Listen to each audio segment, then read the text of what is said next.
Admiral Kate Morrison stood in front of the giant screen in the war room. Her coffee had gone cold hours ago, but she didn't notice. The numbers on the screen made no sense at all. 17 different battles. 17 different planets. All across the galaxy, the same strange thing kept happening. Whenever human-trained soldiers met Zephyrian forces in combat, the aliens would simply give up and surrender. Not retreat. Not fight and lose. They would just stop fighting. This can't be right, Kate said to herself. She had been fighting the Zephyrians for 3 years now.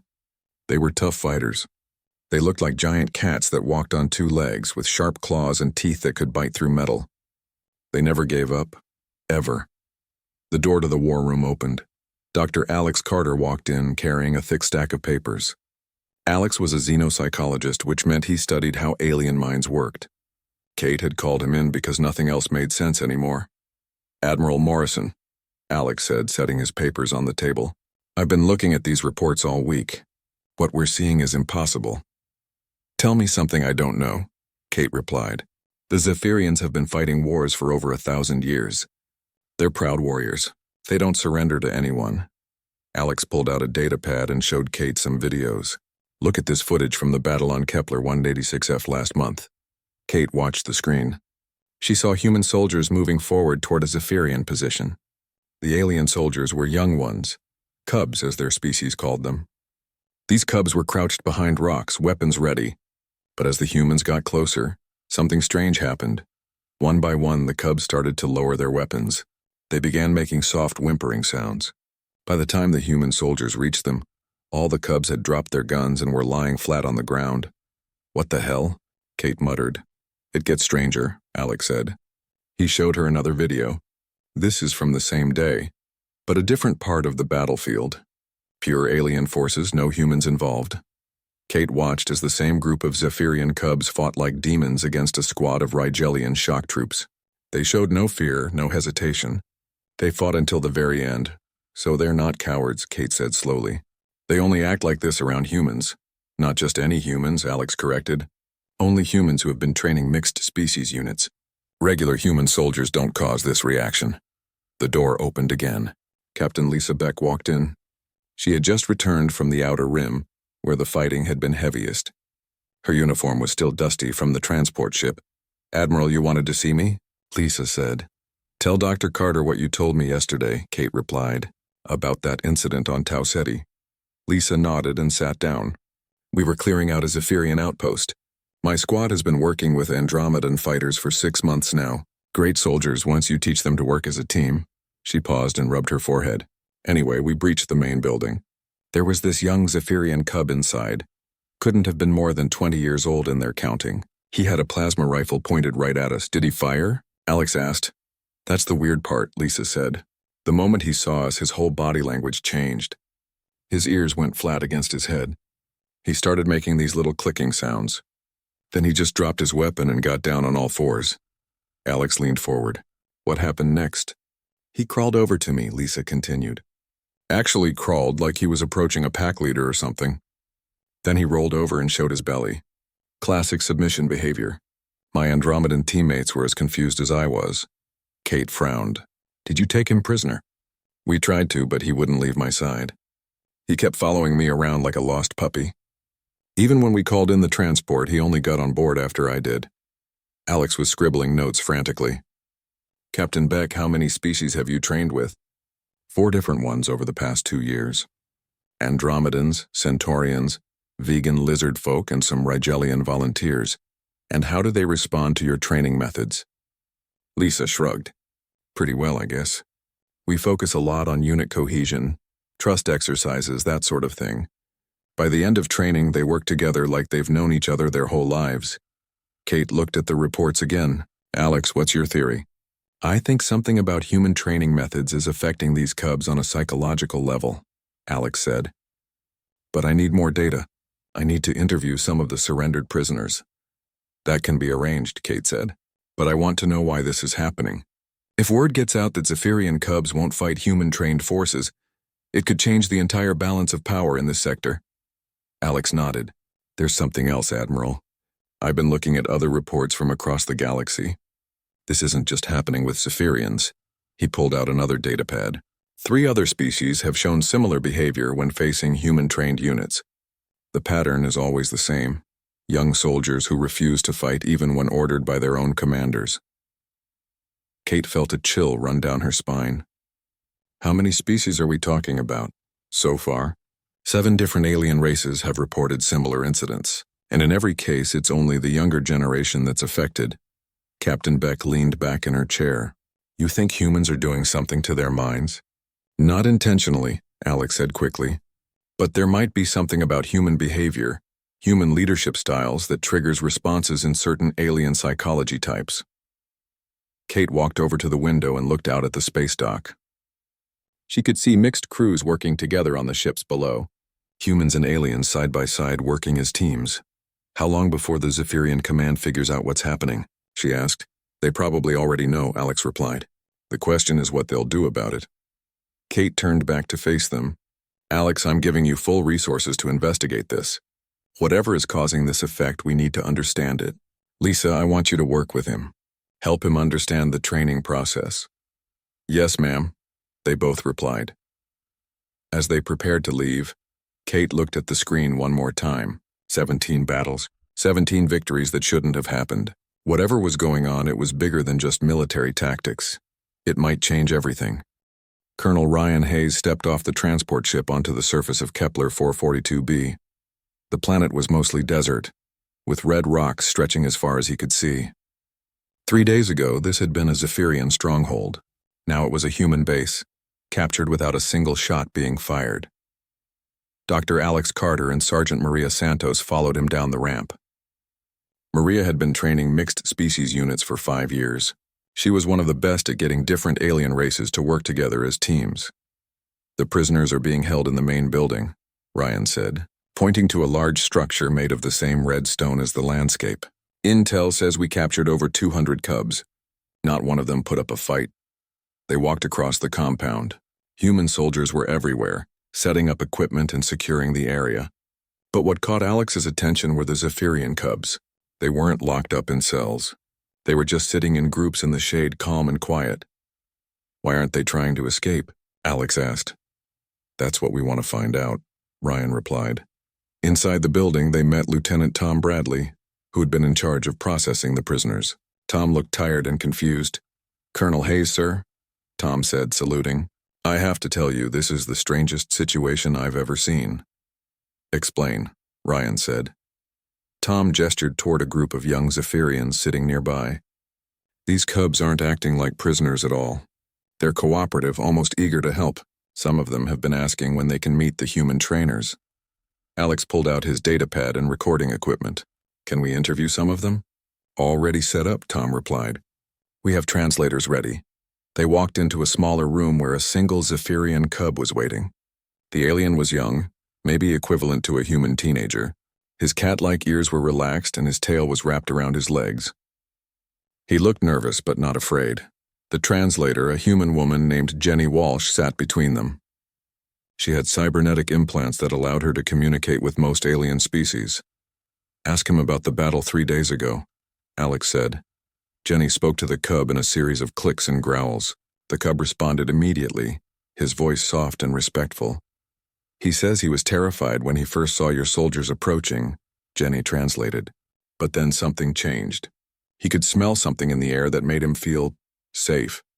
Safe? Ryan asked. We were enemy soldiers. The cub spoke again, this time with more excitement. He says human soldiers carry the scent of pack leaders, Jenny continued. Real pack leaders, not the fake ones his own commanders use. He says it made him remember being a small cub with his family. Alex frowned. Ask him what he means by fake pack leaders. After another exchange, Jenny looked puzzled. He says Zephyrian officers use fear and anger to control their soldiers. But humans use something different, something that makes others want to follow them. Sergeant Maria leaned forward. Can I try something? Ryan nodded. Maria stood up and walked slowly toward the cub. She didn't speak or make any threatening moves. She just approached with calm, confident body language. The cub's reaction was immediate. His ears perked up and he made a soft purring sound. Without being asked, he stood up and moved closer to Maria. This is incredible, Alex whispered, watching the interaction. Look at his body language. He's treating her like a superior officer, but not out of fear. Maria gently placed her hand on the cub's shoulder. The alien leaned into the touch, still purring. It's like he trusts me completely, Maria said. But I've never seen this cub before in my life. They interviewed 6 more cubs that day. Every single one told the same story. Human soldiers smelled like real pack leaders. They felt safe around humans. Fighting humans felt wrong, like attacking their own family. That evening, Ryan called Admiral Morrison back on Earth. Admiral, we've got preliminary results, he said over the video link. The cubs are talking about scent markers and pack behavior. Dr. Carter thinks there might be something chemical going on. Kate Morrison appeared on the screen, looking interested. Chemical? Like pheromones? Maybe, Alex said, joining the conversation. Humans evolved as social hunters. We have complex chemical communication systems that we're only just beginning to understand. What's your next step? Kate asked. I want to run some tests, Alex replied. Compare human scent markers with other species. See if there's something unique about humans who train mixed units. Back on Earth, General Paul Stevens was having his own investigation. He had pulled training records from every human instructor in the military. The results were puzzling.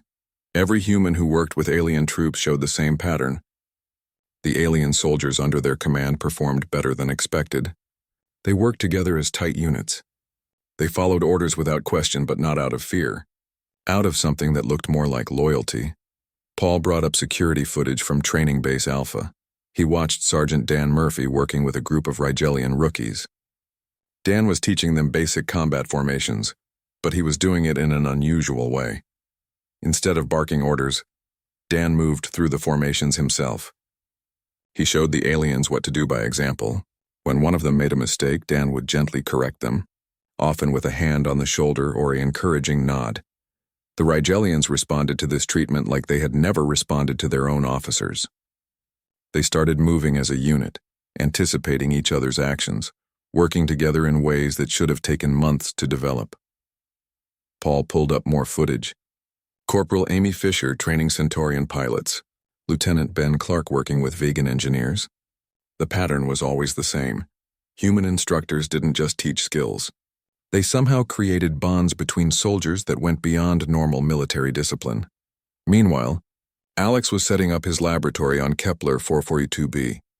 He had brought equipment to analyze air samples, chemical traces, anything that might explain what the cubs were smelling. Sergeant Santos, he called. I need you to work with some cubs while I take air samples. Maria nodded and walked into the test area. Immediately, several young Zephyrians perked up and moved toward her. Alex's instrument started picking up trace chemicals in the air. There, he said, studying the readings. Elevated levels of oxytocin analogs, trace amounts of androstenone, and something else I can't identify yet. Ryan looked at the data. Is that normal for humans? Oxytocin is the bonding hormone, Alex explained. Mothers release it when caring for babies. Humans release it during social bonding activities. But these levels are much higher than normal. What about the other chemical? Alex shook his head. I've never seen anything like it. It's definitely human in origin, but it's not in any of our databases.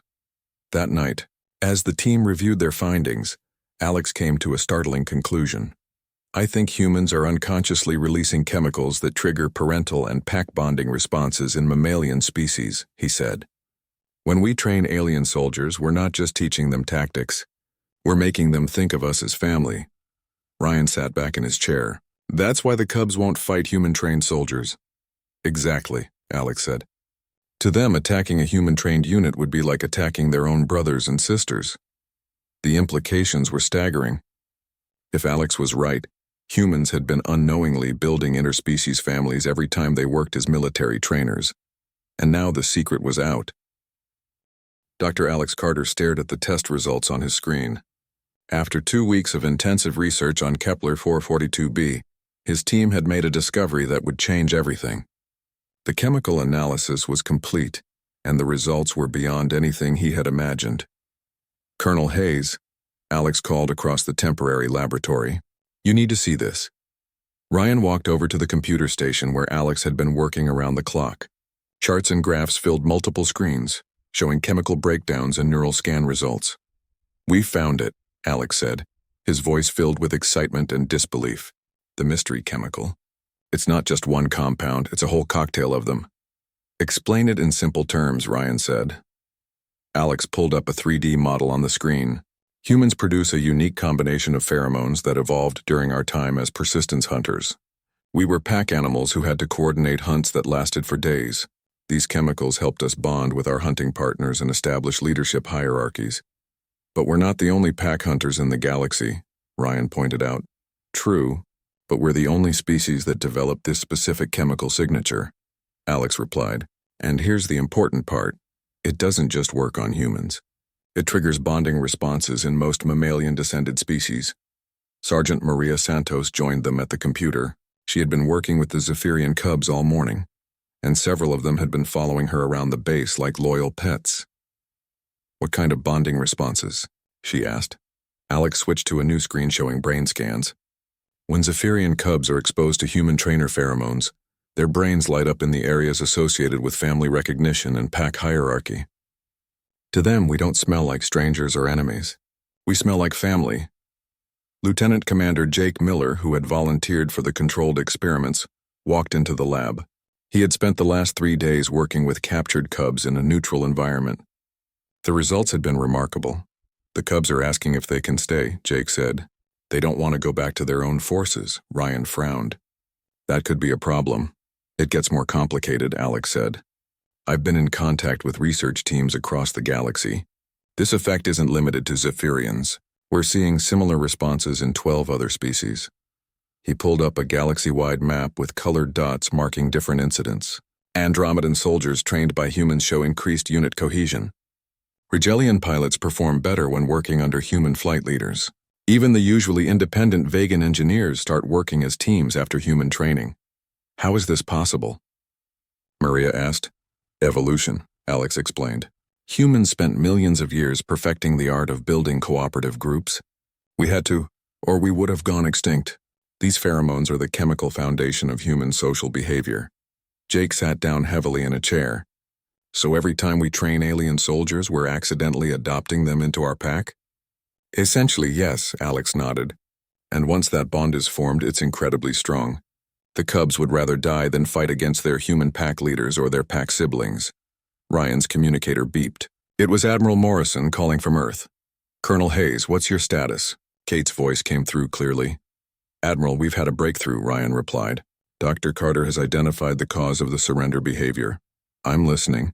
Alex took over the communication. Admiral Morrison, humans are unconsciously releasing pheromones that trigger pack bonding in alien species. When we train mixed units, we're creating artificial families that transcend species barriers. There was a long pause before Kate responded. Are you telling me that human soldiers are chemically manipulating alien troops? Not intentionally, Alex said quickly. This is a natural biological process. We can't turn it off, but we also can't deny that it's happening. What are the implications? Every alien soldier trained by humans becomes psychologically bonded to human leadership, Alex explained. They see human-trained units as family members. Fighting them would be like attacking their own siblings. Back on Earth, the discovery was causing chaos in the highest levels of government. General Paul Stevens called an emergency meeting with the Joint Chiefs of Staff. Ladies and gentlemen, Paul said to the assembled officers, we have a situation that goes beyond normal military concerns. He activated a holographic display showing the latest intelligence reports. Zephyrian High Command has figured out what's happening. Their young soldiers are deserting rather than fight human-trained forces. Some are actively seeking out human units to surrender to. Admiral Chen Williams, head of naval operations, leaned forward. How are they responding? They're pulling all cubs out of frontline positions, Paul replied. Only adult Zephyrians with fully developed resistance to pheromone influence are being deployed against us now. What about the other species? Asked General Sandra Parker from Space Force Command. Mixed results, Paul said. Some species are banning their troops from training with humans. Others are requesting more human trainers. The Andromedans have officially asked to join our military alliance. Meanwhile, on Kepler 442b, Alex was conducting one final experiment. He had Jake work with a group of adult Zephyrian prisoners to see if the effect worked on older aliens. The results were fascinating. Adult Zephyrians showed some response to human pheromones, but it was much weaker. They felt respect for human leadership.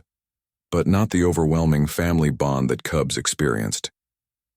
It's an age thing, Alex explained to the team. Young mammals are more susceptible to bonding chemicals. Once they reach full maturity, their brains become more resistant. So the cubs are affected, but the adults aren't? Ryan asked. The adults feel it, but they can resist it, Alex said. The cubs can't. To them, the bonding response is as natural as breathing. That evening, Jake sat in the compound cafeteria with Maria and several Zephyrian cubs. The aliens were eating human military rations and seemed to enjoy them. They chattered among themselves in their clicking language, but whenever Jake or Maria spoke, they immediately paid attention. It's weird, Jake said quietly to Maria. I feel responsible for them now, like they really are my little brothers. I know what you mean, Maria replied. When I see them happy like this, I don't want to send them back to their own forces. One of the cubs, a young female named Cathara, looked up at Jake and made a soft trilling sound. Through the translator app on Jake's tablet, her words appeared as text.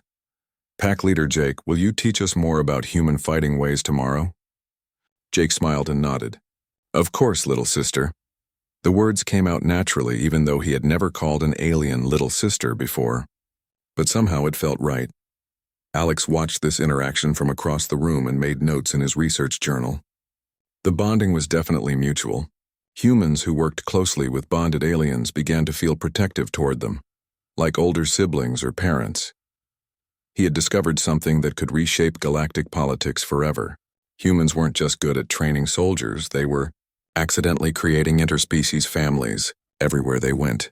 The question now was what the galaxy would do with this information. Some species would see it as an opportunity for alliance and cooperation.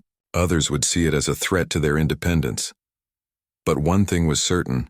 The age of human dominance in galactic affairs was just beginning, and it wasn't based on superior weapons or technology. It was based on something much more powerful, the ability to make others feel like family. The news spread through the galaxy like wildfire.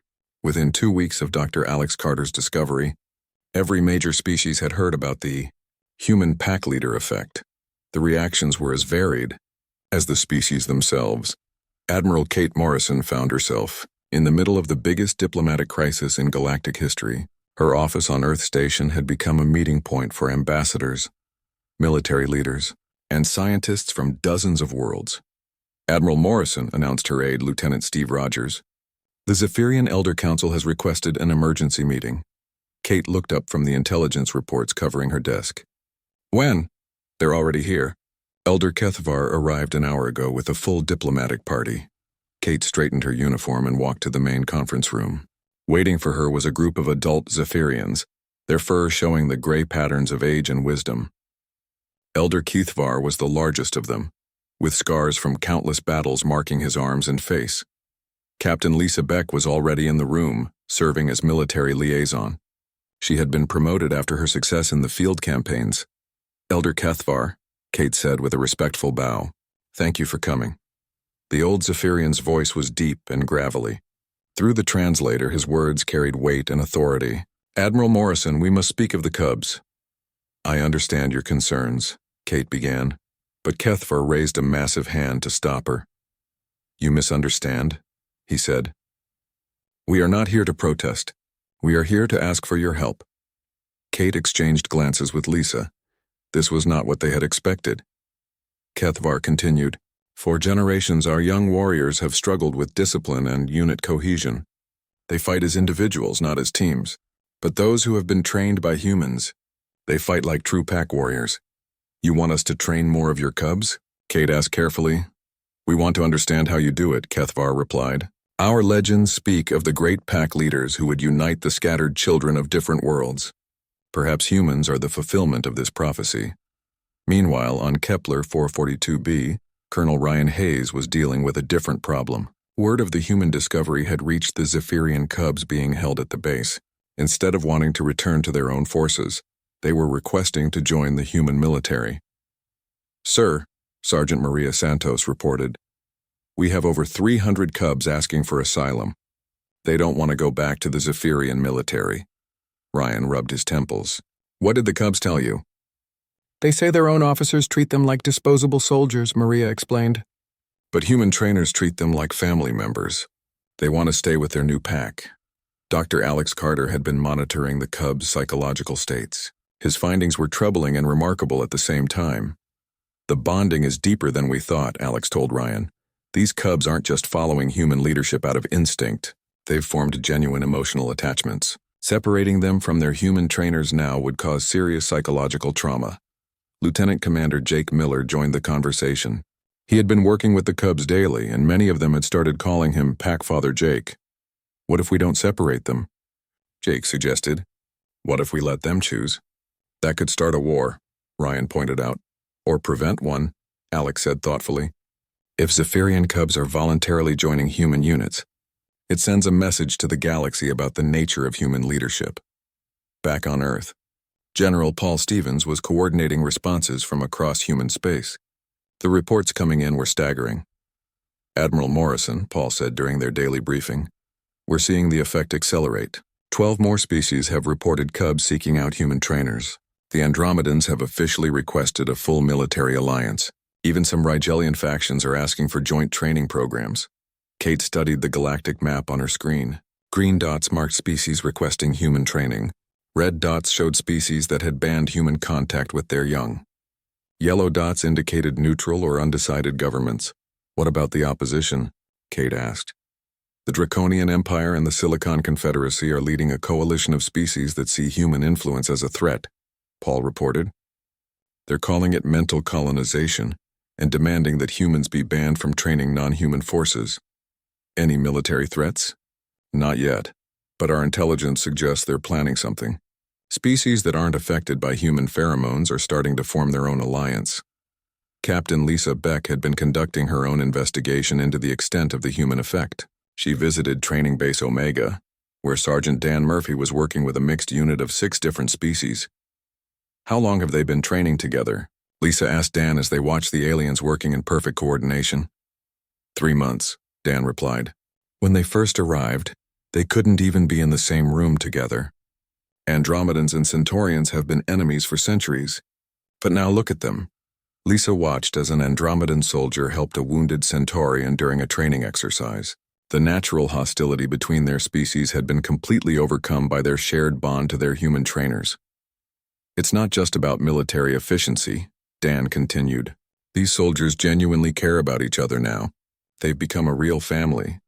Meanwhile, Dr. Carter had made another discovery. He was analyzing samples from human trainers across the galaxy when he noticed something interesting. Jake, he called to Lieutenant Commander Miller, I need you to look at this data. Jake studied the chemical analysis on Alex's screen. What am I looking at? Pheromone production levels in different human trainers, Alex explained. Some humans produce much higher levels of bonding chemicals than others. What determines the difference? Personality traits mostly, Alex said. Humans who are naturally caring, protective, and team-oriented produce the strongest bonding signals. Humans who are more aggressive or individualistic produce weaker signals. So not all humans can create these pack bonds? All humans produce the chemicals to some degree, Alex clarified. But the most effective trainers are those who genuinely care about the well-being of their students.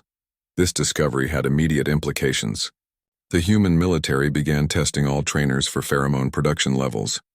Those with the highest scores were assigned to work with alien units. The results were remarkable. Human trainers with high bonding chemical production could create loyal, cohesive units from any combination of species. Even traditionally hostile aliens would work together under the right human leadership. As word of these successes spread, more species began requesting human trainers. The Vegan collectives, the Tau Ceti Trading Union, and even some neutral worlds started sending delegations to Earth. But not everyone was happy with these developments. Admiral Kate Morrison received an encrypted message from the Draconian Empire. Humans, the message read, your influence over the young of other species will not be tolerated. Cease all training operations with non-human forces or face the consequences. Kate shared the message with her senior staff during their evening briefing. They're scared, Captain Beck observed. Species that can't be influenced by human bonding chemicals are worried about being left out of the new galactic order. Can you blame them? General Stevens asked. If humans can create instant loyalty in most species, what happens to traditional military alliances? Dr. Carter had been quiet during the discussion, but now he spoke up. There's something else we need to consider. The effect isn't just one way. What do you mean? Kate asked. Humans who work closely with bonded alien units start developing protective instincts toward them, Alex explained. We're not just creating alien loyalty to humans. We're creating human loyalty to aliens. Is that a problem? It could be, Alex said. If war breaks out between humans and the anti-bonding coalition, our own soldiers might refuse to fight if it means harming species they've bonded with. Kate felt a chill run down her spine. The human pack leader effect was more powerful than anyone had realized. It wasn't just changing alien behavior, it was changing human behavior too. The galaxy was reshaping itself around human influence, but the consequences were still unknown. Some species were embracing the change, others were resisting it, and a few were planning to fight it. The age of human leadership had begun, but it would not come without a price. 6 months after the discovery of the human pack leader effect, the galaxy had become a very different place. Admiral Kate Morrison stood on the observation deck of the new Galactic Defense Station, watching ships from dozens of species working together in perfect harmony. The Terran-Zephyrian War had officially ended, not with a peace treaty, but with something unprecedented in galactic history, a military adoption ceremony. Over 5,000 Zephyrian cubs had chosen to join human-led units, becoming the first members of the Galactic Defense Initiative. Elder Kethvar stood beside Kate, watching as young Zephyrians worked alongside human engineers to build new ships. The old warrior's scarred face showed something Kate had never seen before: contentment. Your species has given mine a gift we never expected, Kethvar said through his translator. Our cubs are learning to fight as one people, not as individuals seeking glory. They've given us a gift too, Kate replied. They've shown us that family doesn't have to be limited by species. Dr. Alex Carter joined them at the observation window. His research team had spent months studying the expanding effects of human bonding influence.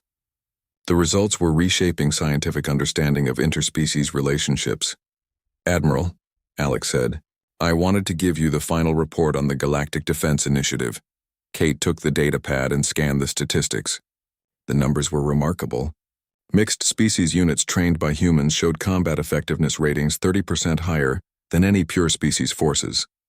More importantly, desertion rates were nearly zero. How many species are participating now? Kate asked. 18, Alex replied, with 6 more requesting admission. The bonding effect is creating true unity, not just cooperation. Captain Lisa Beck, now Admiral Beck, approached the group. She had been overseeing the training programs across 12 different worlds. The latest graduation ceremony is ready, Lisa announced. We have 300 new soldiers from 7 species completing basic training today. They walked to the main auditorium where the ceremony was taking place. Kate watched as human trainers stood beside their mixed species units. Zephyrian cubs stood next to Andromedan pilots. Centaurian engineers worked alongside Vegan technicians. Rigelian scouts formed teams with human marines. But what impressed Kate most was the faces of the human trainers. These weren't drill sergeants barking orders at recruits. They looked like proud parents watching their children graduate. Sergeant Maria Santos was presenting awards to her unit. She had been training mixed groups for 8 months now, and her success rate was legendary. As she called out names, each alien soldier stepped forward with obvious pride. Kethara of Zephyr Prime, Maria announced. Exemplary performance in tactical coordination. The young Zephyrian female stepped forward and received her medal. As Maria pinned it to her uniform, Kethara made the soft trilling sound that meant beloved pack sister in Zephyrian. Lieutenant Commander Jake Miller was presenting medals to his pilot training graduates. His mixed squadron had achieved the highest scores in galactic history for coordination and mutual support. These soldiers aren't just following orders, Alex observed. They're protecting each other because they genuinely care about their teammates. General Paul Stevens had flown in from Earth for the ceremony. He had been coordinating the rapid expansion of the Galactic Defense Initiative, and the logistics were staggering. We've gone from a small experiment to the largest military alliance in galactic history, Paul told Kate during a break in the ceremony. 12 species have officially joined. 5 more are in negotiations. What about the opposition? Kate asked. Paul's expression became serious. The Draconian Empire and Silicon Confederacy have formed their own alliance. They call it the Independent Systems Coalition. They're actively recruiting species that aren't affected by human bonding chemicals. Any immediate threats? Intelligence suggests they're planning something, Paul said. But we're not sure what. They know they can't win a direct military confrontation against bonded units. Meanwhile, in a hidden base on the edge of the galaxy, representatives from the anti-human coalition were meeting in secret. The Draconian Admiral Vextar faced a room full of military leaders from species immune to human influence. The mammals fall under human control like weak-minded children. Vextar hissed. But we reptilian and silicon-based species remain free. We must act before human influence spreads further. The Silicon Confederacy's Prime Unit 001 responded with electronic clicks. Human bonding chemicals affect only carbon-based mammals. We calculate 73 species remain immune to their influence. Enough for a resistance force? Asked General Mordak of the Draconian Empire. Sufficient, Prime Unit 001 confirmed.